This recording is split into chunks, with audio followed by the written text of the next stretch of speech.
అన్నయ్య అన్నయ్య ఏమిటిది? దీపక పెళ్ళా? అవును. నాకు తెలియకుండానే పంతుల్ని చెప్పమన్నానే. ఎవరితోటి పెళ్లి? మా అబ్బాయితో. దానికి ఇష్టం లేని పెళ్లి ఎలా చేస్తావు? ఎలాగే ఉందమ్మా, మామూలుగానే 4 మనుషులను పెట్టి కాళ్ళు చేతులు కట్టించేసి మెళ్ళో తాళి కట్టించేస్తాను. ఆ ఏర్పాట్లు జరిగిపోతున్నాయి.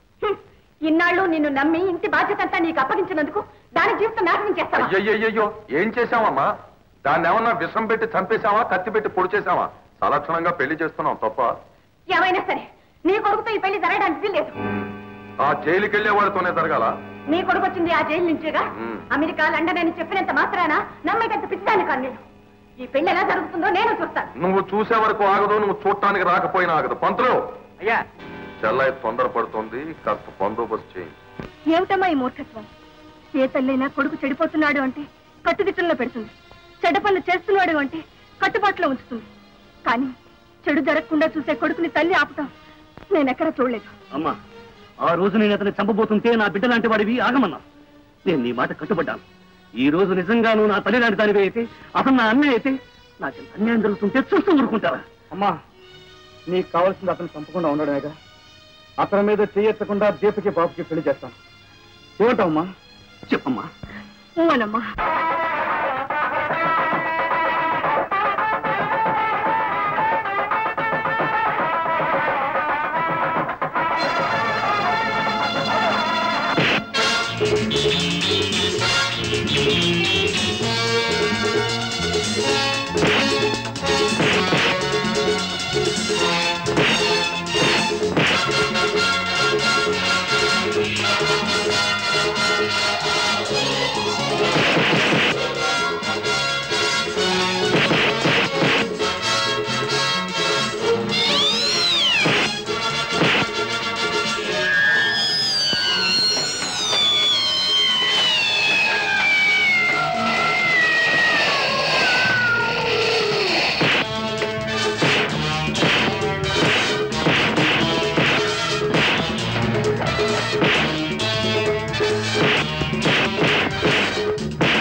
అంతలో దీన్ని బందోబస్తు చేయమంటే ఎందుకు వదిలిపెట్టారు? లాక్కెళ్ళండి.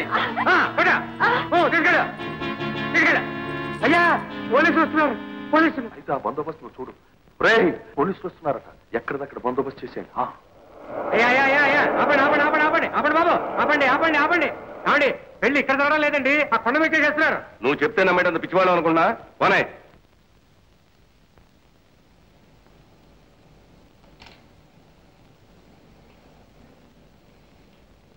చెప్పాను కదండి, నాకు కూడా తెలియకుండా పెళ్లి వేరే చోటుకి మార్చేశారని.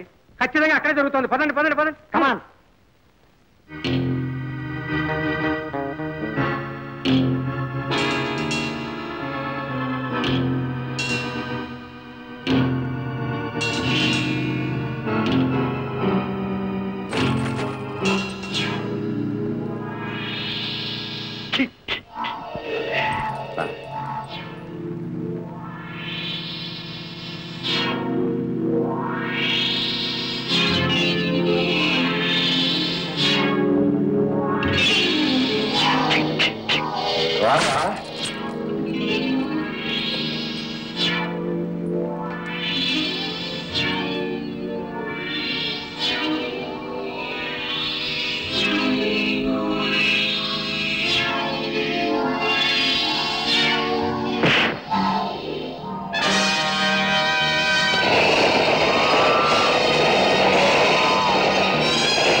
అమ్మా, నా బిడ్డలు నిన్నేమీ చెయ్యరు అని మాట ఇచ్చావే కానీ నీ బిడ్డలు నేనేమీ చెయ్యను అని మాట తీసుకోలేదేమమ్మా.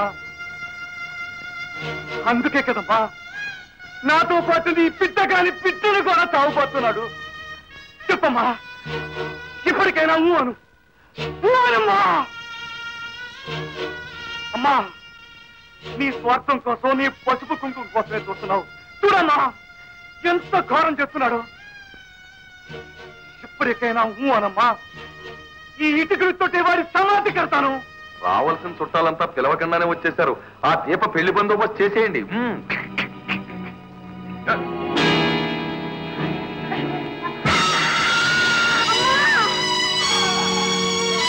రాజు, ఏనాడు రాయి చేసుకున్న ఈ గుండెని ఈ పసుపు కుంకుమే కరిగించేసి ఆడదానికి సహజంగా పసుపు కుంకుమల మీద ఉండే ఆశ నాలోనూ ఏర్పడిపోయింది. ఆ ఆశ ఈ రోజు కొందరి జీవితాల్ని నాశనం చేస్తోంది. వీల్లేదు. నా స్వార్థం కోసం ఈ దుర్మార్గుడు ఇంకా బ్రతికి ఎందరో ఆడవాళ్ళ జీవితాల్ని నాశనం చేయడానికి వీల్లేదు. వెళ్ళు రాజు, వెళ్ళు.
రంగూన్ రౌడీ అని పిలువబడే రాజు గోపాలరావు అనబడే వ్యక్తిని హత్య చేసినట్లుగా నిరూపించబడినది.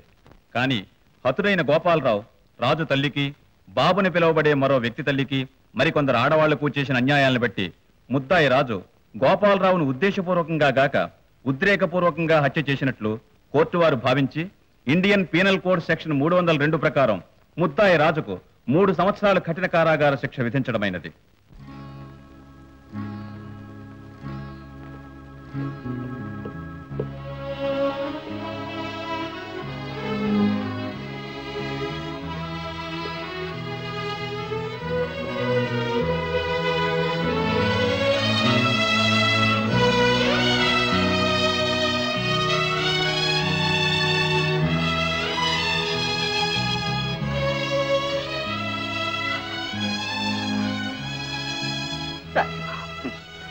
ఎందుకు ఏడుస్తావు?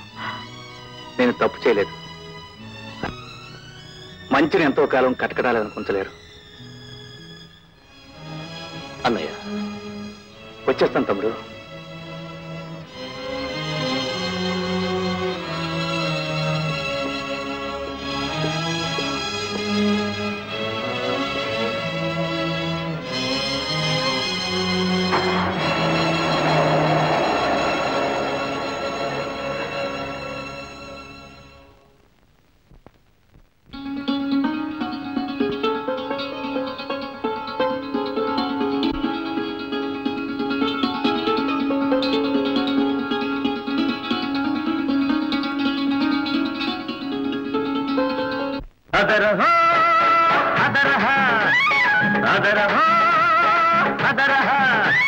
నీ అందం చూస్తే అదరహ, నా మురిపెం చూస్తే ముదరహ, నా వయసు నీ సొగసు, నా వయసు నీ సొగసు కలుసుకుంటే యమహ యమహ యమహ యమహ అదరహ.